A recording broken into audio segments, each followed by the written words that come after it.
গত 15 বছরে বিধানসভার গরিমা ধূলিসাৎ হয়েছে। বিধানসভার সদস্যদের আক্রমণ করা হয়েছে যাতে বিরোধীরা বলার সুযোগ পায়, গঠনমূলক আলোচনার সুযোগ পায়। অধ্যক্ষ যেন সেদিকে নজর দেন। আজ বিধানসভায় বললেন সিপিএম বিধায়ক মুস্তাফিজুর রহমান। আমাদের রাজ্যের যে গণতান্ত্রিক গরিমা, যা আমি মনে করি ব্যক্তিগতভাবে এবং আমরা দলগতভাবে, যে গত 15 বছর ধরে এই বিধানসভাতে এবং বিধানসভার বাইরে ধূলিসাৎ করা হয়েছে, বিধানসভার সদস্যদেরকে আক্রমণ করা হয়েছে, এখানে আহত করা হয়েছে, বিধানসভার বিরোধী দলনেতাদেরকে এখানে সঠিকভাবে স্পেস দেওয়া হয়। আমি অনুরোধ করব, আপনি নবনির্বাচিত অধ্যক্ষ নিশ্চিতভাবে আগামী দিনে সেই বিষয়গুলো সঠিকভাবে যাতে দেখবেন, যাতে বিরোধীরা বেশি করে বলতে পারে, সরকার পক্ষের যা গঠনমূলক সমালোচনা, কাজের ত্রুটি বিচ্যুতিগুলো আমরা তুলে ধরতে পারি, তবে আমরা বিরোধী হিসাবে সঠিক দায়িত্ব পালন করতে পারবো। মানুষ আমাদেরকে যে রায় দিয়েছে সেই রায়ের প্রতি মর্যাদা রক্ষা করতে পারবো।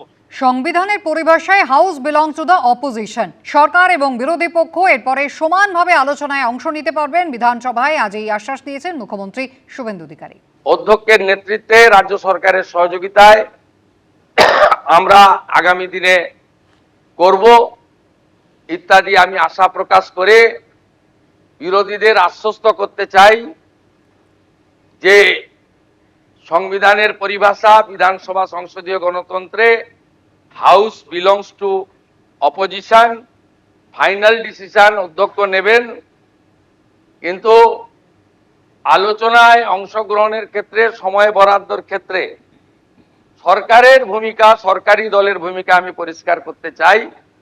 সংখ্যায় আপনারা অনেক কম হলেও আমরা 50-50 যে ভাগ আছে সেটা থেকে সরে যাব না। আমাদের সংখ্যা অনেক বেশি হলেও আপনাদের বেশি করে বলার সুযোগ যাতে অধ্যক্ষ দেন, সরকার এবং সরকারি দলের সেই ব্যবস্থা থাকবে। আমি মুখ্যমন্ত্রী হিসেবে মাননীয় বিধায়কদের কোন দল থেকে জিতেছেন বড় কথা নয়, মন্ত্রীদের সঙ্গে মিট করবেন, যদি না আপনাদের দলের আপত্তি না থাকে। মন্ত্রীদেরও বলবো বিরোধী দলের বিধায়করা অ্যাপয়েন্টমেন্ট চাইলে দেবেন। এলাকায় মন্ত্রীরা গেলে যে দলেরই বিধায়ক হন তাকে খবর দেবেন। এবং মাননীয় বিধায়ক, আমরা আগে চিঠি দিলে উত্তর দিতেন না অনেক মন্ত্রী, মুখ্যমন্ত্রীর তো প্রশ্নই ছিল না। আপনারা আমাকে চিঠি দিলেন, দেবেন, প্রাপ্তি স্বীকারও পাবেন এবং কিছুটা ইতিবাচক ফলাফলও পাবেন। আজই শুভেন্দু অধিকারী তিনি বিধানসভায় দাঁড়িয়ে বললেন, যাদের বিরুদ্ধে কোনো হিংসার অভিযোগ নেই তারা যদি ঘরছাড়া হন, পুলিশ নিজে গিয়ে তাদেরকে ঘরে ঢুকিয়ে দিয়ে আসবে, কিন্তু ভোট পরবর্তী হিংসার সঙ্গে যাদের যোগ আছে তারা গ্রেফতার হবেন।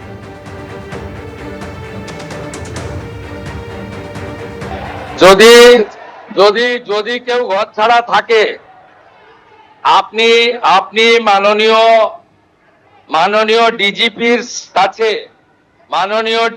কাছে তালিকা দেবেন, কিন্তু শর্ত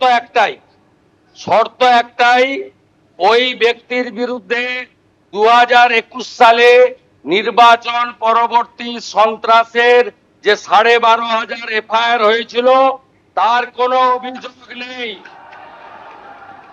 একদম পরিষ্কার শর্ত, যার জন্য জাস্টিস মঞ্জুরা চেল্লুর নেতৃত্বে কলকাতা হাইকোর্ট যে কমিটি করে দিয়েছিল, সিট তৈরি হয়েছিল, ভবানী ভবনে টেম্পোরারি অফিস হয়েছিল, আপনি তালিকা দেবেন। তার মধ্যে যদি সম্মানীয় রাজনৈতিক ব্যক্তিত্ব থাকে যাদের বিরুদ্ধে 2021-এর পোস্টপোল ভায়োলেন্সের অভিযোগ নেই, তাকে সসম্মানে এলাকার বিজেপির বিধায়ক এবং এসপি গিয়ে বাড়িতে ঢুকিয়ে দিয়ে আসবে। আর যদি 2021-এর পোস্টপোল ভায়োলেন্সের অভিযোগ থাকে তাকে সরাসরি জেলে যেতে হবে। ভোট পরবর্তী হিংসা প্রসঙ্গে এর আগে বিরোধী দলনেতা শোভনদেব চট্টোপাধ্যায় তিনি বলেন, হাজার হাজার মানুষ এখন ঘরছাড়া হয়ে রয়েছেন, আজ ভরসা নেই, কিন্তু ভয় বেড়ে গিয়েছে 4 গুণ।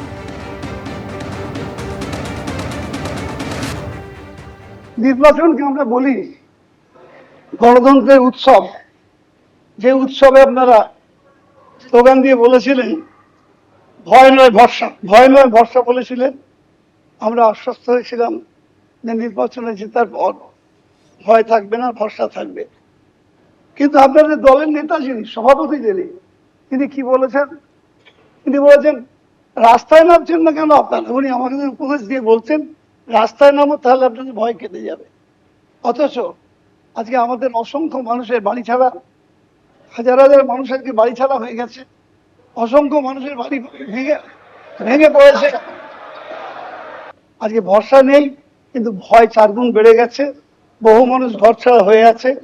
আজকে আমি মুখ্যমন্ত্রীর কাছে অনুরোধ করব এবং স্পিকারের মাধ্যমে সবাইকে কাছে অনুরোধ করব, যখন কথা দিয়েছিলেন ভয় নয় ভরসা, আজকে আপনারা সেই ব্যবস্থা করুন যাতে করে ভরসা ফিরে আসে, মানুষ তার নিজের বাড়িতে ফিরতে পারে। আজকে বহু মানুষকে আজকে যেভাবে এই গণতান্ত্রিক ব্যবস্থাকে বিভিন্ন পর্যায়ে এসআইআর থেকে শুরু করে কাউন্টিং পর্যন্ত যেভাবে গণতান্ত্রিক ব্যবস্থাকে ভেঙে ফেলে আমরা যেন মনে হচ্ছে কোথাও এক স্বৈরাচারের পদধ্বনি শুনতে পাচ্ছি। এবিপি আনন্দ, এগিয়ে থাকে, এগিয়ে রাখে।